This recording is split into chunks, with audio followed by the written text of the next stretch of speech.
Olá, sejam muito bem-vindos a mais um Saia da Sua Mente e Entre na Sua Vida. Meu nome é Dr. Rodrigo Scalia e hoje nós vamos falar do capítulo 5, que é o capítulo O Problema dos Pensamentos. Então, se você está comigo até agora, você viu nos últimos capítulos que a forma como a gente tem lidado com os nossos pensamentos, nossos sentimentos, não funciona muito bem. Que geralmente a gente tenta evitar aquelas sensações negativas e isso faz com que elas aumentem.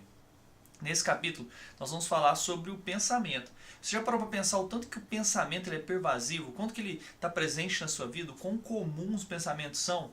É como se a gente conseguisse, não consegue, na verdade, desligar o pensamento hora nenhuma. O tempo todo os pensamentos estão presentes na nossa mente e por vezes faz com que a gente acredite que nós somos os nossos pensamentos, que aquilo que está no nosso pensamento somos nós.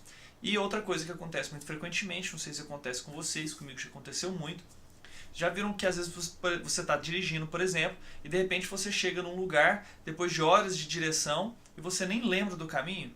Então naquele tempo todo você ficou mergulhando no seu pensamento? Imagine agora que se você, sem perceber, você sai da estrada, por exemplo, quando você não está ali prestando atenção no caminho, e bate em algum lugar, por exemplo. Às vezes isso acontece com os nossos pensamentos também. A gente fica tão mergulhado neles que a gente nem sabe, de repente, quando eles saíram do trilho. Quando a gente percebe, a gente está pensando em alguma coisa muito negativa e a gente nem sabe muito bem quando que a gente saiu dessa estrada. Então, uma das coisas que o livro começa a trazer para nós, o livro Get Out of Your Mind and Into Your Life, ou Sai da Sua Mente e Entra na Sua Vida, ele conta que Aaron Beck, que é o criador da terapia cognitivo-comportamental, ele criou um termo chamado distanciamento, que é você conseguir olhar os seus pensamentos de uma maneira um pouco mais distante. É como se você conseguisse separar você dos seus pensamentos para que você os avaliasse, para que você os julgasse. E ele leva à frente esse conceito com a ideia de você conseguir observar os pensamentos surgidos, o que sua mente tem produzido, a necessidade de você conseguir perceber quando você sai do trilho, quando você sai da estrada, o pensamento ou o que acontece que você não observa os sinais do caminho e de repente você vai parar em outro lugar. Então, esse capítulo ele traz que o pensamento ele cria a ilusão de que nós estamos lidando efetivamente com algo. Então, quando a gente pensa, vamos supor, estou pensando em algum problema, e a gente tem a ilusão de que a gente está lidando com aquilo, de que a gente está realmente resolvendo algum problema.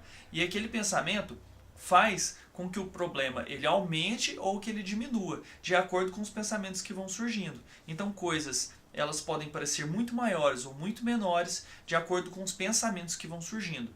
Principalmente quando a gente acredita nesses pensamentos de forma muito literal. Então, de acordo com o livro, nós somos como se fossem peixes no oceano. E o oceano são os nossos pensamentos. Nós estamos inundados em pensamentos e vai ser impossível para nós ficar sem o pensamento. A gente não consegue tirar ele da tomada do nada e parar de pensar. Isso não é possível. Mas é possível a gente... o peixe, por exemplo, ele não sabe que ele está no oceano. Ele está nadando de um lado para o outro sem saber que ele está em volta da água o tempo todo. Então, o que o livro quer ensinar pra gente é a gente conseguir, sendo peixe, olhar pro oceano e falar, opa, estou imerso em água. Peraí, deixa eu ver, que água que é essa? Que lugar que eu estou? Então, é como se você conseguisse olhar para esse mar de pensamentos, para esse fluxo de pensamentos e observá-los e contemplá-los. E o primeiro ponto, para que a gente possa ter algum sucesso nisso, é a gente não levar os nossos pensamentos, não entender os nossos pensamentos de maneira muito literal. Então deixa eu tentar explicar. Se a gente leva os nossos pensamentos muito a sério, e é isso que a maioria das pessoas faz o tempo todo, a gente acaba sendo governado, os nossos comportamentos são governados por qualquer coisa que nos gere pensamentos. Então deixa eu explicar. Você está indo numa festa, e aí do nada... Quando você vê alguém que você já teve alguma discordância, por exemplo, você tem um pensamento de que você é muito ruim, ou de que aquela festa é ruim, e que seria muito melhor se você tivesse ficado em casa. Se você é uma pessoa que acredita totalmente nos seus pensamentos, você vai dar um jeito de ir embora daquela festa. E aí você vai deixar de viver situações que você tinha programado, de encontrar pessoas, e pode ser que os seus sentimentos de depressão aumentem, porque você está se isolando socialmente, por exemplo. Então, se você acredita nos seus pensamentos, em tudo que os seus pensamentos geram, eles podem te levar a levar uma vida baseado em ações que são geradas pelos pensamentos. Qualquer situação que gere um pensamento controla o seu comportamento. Se o seu pensamento surge um pensamento, por exemplo, que você não vale nada, que você não presta, que você não conseguiu sucesso na vida, você acredita integralmente naquilo, você leva aquilo literalmente e aquilo conduz o seu comportamento. Então, se eu não presto, então não vou fazer isso, então não vou fazer aquilo, então vou deixar de fazer essa coisa aqui. Então, se você acredita nisso de uma maneira literal, isso gera problemas para a sua vida. E isso, de acordo com várias pesquisas, é um dos grandes problemas na depressão, na ansiedade, o fato de a gente levar o nosso pensamento muito literal. Eu vou dar mais um exemplo, que é um experimento de uma pesquisadora que ela realizava para que as pessoas entendessem o quanto que o pensamento pode mudar a impressão que a gente tem sobre alguma coisa. E eu vou dar esse exemplo falando sobre a saliva. Então, fica comigo aí só para vocês entenderem o que ela quis dizer. Vocês já pararam para pensar o tanto que a saliva é importante para vocês? Então, nesse exato momento, o seu corpo está gerando uma grande quantidade de saliva e ela está entremeando a sua boca, ela está entremeando os seus dentes e ela tem uma série de funções importantes para o seu corpo. Ela vai proteger os seus dentes, por exemplo. Pessoas que usam uma droga chamada metanfetamina por um longo período, ele perde tanta saliva que os dentes apodrecem e caem. Então, para você ver o tanto que ela é importante. Ela é importante para que você consiga ter essa sensação de leveza na língua, das coisas não estarem ásperas quando você passa a língua de um lado para o outro. E ela é muito importante também para te ajudar a engolir um alimento. Interessante, importante a saliva, não é? Só de você pensar sobre isso, provavelmente se você é como eu já estou produzindo muito mais saliva, eu estou engolindo aqui toda hora só de pensar nela. Agora eu quero que você faça o seguinte experimento, sabendo do tanto que ela é importante para você, e já que ela é produzida por você, eu queria que você imaginasse nesse momento que você vai juntando toda a saliva que é produzida e vai colocando aquela saliva num copo. Tá? Então você vai cuspindo naquele copo, até que ele fique muito cheio. E quando ele estiver bastante cheio, se imagina, cuspindo até que o copo fique cheio de saliva. Imagina agora você pegando esse copo e bebendo aquele copo todinho assim, dando aquele golão, até que de repente você engole toda aquela saliva. O que você sentiu? Eu, pessoalmente, senti muito nojo, acredito que você também. E por quê? Olha que coisa interessante, você está ingerindo litros e litros de saliva o tempo todo, a sua própria saliva. E isso acontece durante todo o dia, você engole litros de saliva. Por que de repente a gente pensar em engolir a saliva torna isso tão nojento, torna isso tão diferente? Então é esse o efeito que o pensamento tem sobre os sentimentos e sobre as nossas ações. O pensamento faz com que coisas que por sua vez são neutras possam parecer muito ruins ou muito boas. E essa característica da gente usar os pensamentos e da gente avaliar, a gente usar pensamentos e avaliar os nossos pensamentos, está por trás de grande parte dos problemas. Então vamos supor que você tem um pensamento assim, eu sou muito depressivo, ou eu sou muito ansioso, ou eu tenho esse problema, eu tenho aquilo, eu não presto, eu sou preguiçoso, eu não tenho capacidade. Então se você acredita nisso, o pensamento torna sensações que são completamente normais, como por exemplo engolir a saliva, em coisas totalmente nojentas, negativas, ruins. Então o rótulo que a gente coloca nas nossas emoções, ela por si aumenta a nossa dor, faz com que aquela sensação seja taxada de negativa. Então se você, por exemplo, começa a associar que as coisas que você sente em determinados contextos negativos, elas são negativas, você começa a tentar evitar essas sensações para que que você não viva aquilo, que é o que a gente chamou em outros capítulos de evitação da experiência ou evitação daquelas sensações. Quando você tenta ficar evitando, você acaba aumentando a sua dor, que é aquilo que nós já dizemos várias vezes. Então, isso faz com que a gente se confunda com a nossa dor. É como se a gente fosse a depressão, como se a gente fosse a ansiedade, como se a gente fosse a nossa preguiça. E não realmente a gente consegue ver isso de uma maneira clara. Isso chama fusão cognitiva. A sensação da gente estar pregado com os pensamentos ou da gente acreditar em tudo que a nossa mente gera. Então a saliva não é ruim, mas pensar sobre ela fez com que a gente acreditasse que ela fosse, ao imaginar a gente engolindo a saliva, fez acreditar que ela poderia ser muito ruim. Então a mesma coisa quando a gente classifica os sentimentos. Se a gente sente o coração acelerado, se a gente está excitado por alguma coisa, a nossa pressão sobe, a gente fica mais acelerado, nós podemos ler isso como excitação ou a gente pode ler isso como ansiedade. E aí, de repente, se a gente rotula como ansiedade, que a ansiedade é ruim, eu tenho que parar de sentir essa ansiedade o máximo possível, a gente acaba tentando evitar essas sensações, e evitar essas sensações leva a gente a sofrer ainda mais. Então, a fusão cognitiva é o principal processo que nos leva a evitar as experimentações. E isso aumenta, por exemplo, a depressão. Então, se você está deprimido, você tem sensações ruins, você se sente sentimentos de desvalia, e aí você acaba tentando evitar qualquer coisa que leve à depressão, porque você cola com os pensamentos. Aquilo está gerando um pensamento negativo, aquela sensação é negativa. Eu não posso me sentir assim, eu não devo sentir tal coisa, eu não posso estar triste. E aí você acaba tentando evitar, eu vou evitar sentimentos negativos, eu vou evitar ver aquela pessoa, eu vou evitar sair, eu vou evitar ser frustrado, eu vou evitar me relacionar socialmente, amorosamente. E aí de repente você vai fazendo coisas que na verdade está aumentando o seu sentimento de depressão. E aí eu vou deixar um convite para vocês.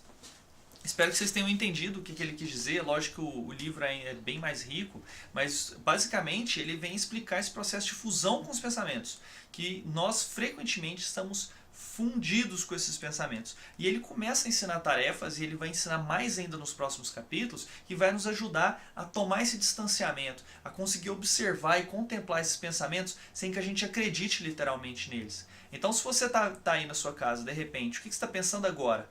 Vamos supor, você está no carro, e aí você está pensando em alguma coisa, algum problema que você teve com o seu chefe, por exemplo. E aí você pensa, que horrível, eu preciso largar esse emprego. E aí você começa a viver a sua vida como se você detestasse o seu emprego por conta de um pensamento, sendo que ele foi gerado pela sua mente, não necessariamente é você. O seu ser odeia o emprego. Foi um pensamento que a sua mente gerou. Então você conseguir distanciar isso e contemplar isso de uma maneira distante é a habilidade que ele vai tentar ensinar. E aí ele ensina um negócio que é bem interessante, que chama o Diário da Dor, que eu gostaria que você tentasse até a próxima semana, até a sexta que vem, porque isso vai ser muito importante nos próximos capítulos. Vou deixar esse diário da dor psicológica aqui nos links para vocês. Eu preciso que você preencha ao longo dessa semana. Então ele tem três colunas. Você vai anotar quando você tiver um pensamento que você notou que ele é negativo. Eu preciso que você pare e pense bem. O que você estava fazendo? Você vai colocar na primeira coluna. Qual que é a dor que você passou, que você teve que enfrentar quando você teve aquele pensamento, e qual o pensamento que gerou. Então, por exemplo, você está indo para o trabalho e do nada você começa a ter a sensação de que você não quer ir para o trabalho, que você fica evitando, começa a sentir aquela vontade de evitar, aquela sensação ruim. E aí você coloca na primeira coluna o que você estava fazendo, dirigindo, indo para o trabalho, qual a dor que você passou a lutar, vontade de evitar o trabalho, ansiedade, sensação de medo, por exemplo. E aí na terceira coluna você coloca o que isso te fez pensar, eu odeio meu trabalho. Então, com o pensamento que gerou aquelas sensações. Eu preciso que você faça isso ao longo dos dias para que a gente possa encontrar padrões que vão te ajudar a entender melhor o que está passando na sua mente. Tá? Então, faça isso ao longo dos 7 dias. Se você não tiver com a sua folha na hora que você tiver o pensamento, tenta anotar em algum lugar, anotar num outro papel. E aí, quando você chegar em casa, passa para essa folha para que você depois eu vou te ajudar a encontrar uns padrões que vão ser muito interessantes. Então, eu preciso desse material, desse mapa do que está acontecendo com você. Tá aqui no link. E aí, se você, como a maioria das pessoas, o que você vai perceber? Primeiro, você está lutando para controlar o que você pensa ou o que você sente. Então, você tem lutado contra isso há muito tempo e você tem se definido pelo conteúdo dos seus pensamentos. Terceiro, você leva os seus pensamentos muito a sério ou de maneira muito literal e acaba que vê a vida do ponto de vista dos seus pensamentos. Quarto, esses pensamentos eles podem te levar a lutar ainda mais e a sofrer ainda mais. E quinto, lutar não está adiantando nada. Você tentar evitar esses pensamentos não está adiantando nada. E você está querendo alguma coisa diferente, que é o que nós vamos tentar fazer nesse curso. Tudo bem, então eu quero que você faça mais uma atividade antes da gente terminar.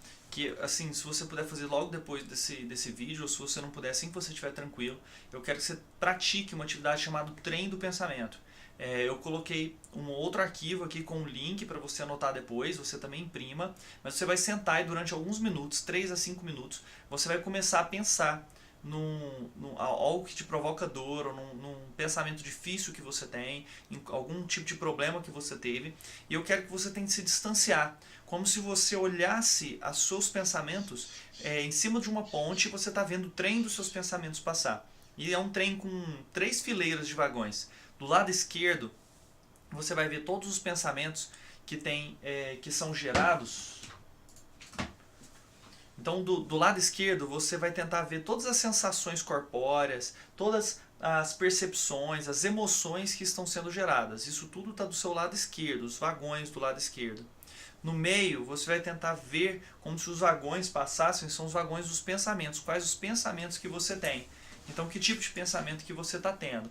E, finalmente, do lado direito, você vai ver uma fileira de vagões, que são as vontades. O que aqueles pensamentos te fazem querer fazer. Querer desistir, ou fazer isso, tentar controlar aquilo, tentar planejar isso. Então, quais são as ações, ou quais são os desejos que esses pensamentos te impulsionam a fazer. Então, é como se você estivesse em cima da ponte observando. Se você, de repente, se vê pensando demais em um problema específico, ou seja, você aproximou demais daquele quadro, tenta tomar distância de novo e observar como se fosse uma ponte, aqueles 3 trens passando, né, um do lado do outro. Do lado esquerdo, com as suas sensações presentes, as suas emoções. No meio, quais são os pensamentos gerados. Do lado direito, o que isso te impulsiona a fazer. Tenta fazer isso durante alguns minutos e depois anota no resultado, que vai ser muito importante. Queria agradecer muito você ter ficado comigo, você ter escutado esse vídeo. Obrigado por me apoiar e eu te espero na próxima semana, quando ele começa a dar ainda mais ferramentas para a gente testar no dia a dia. Vamos lá? Grande abraço, até a próxima.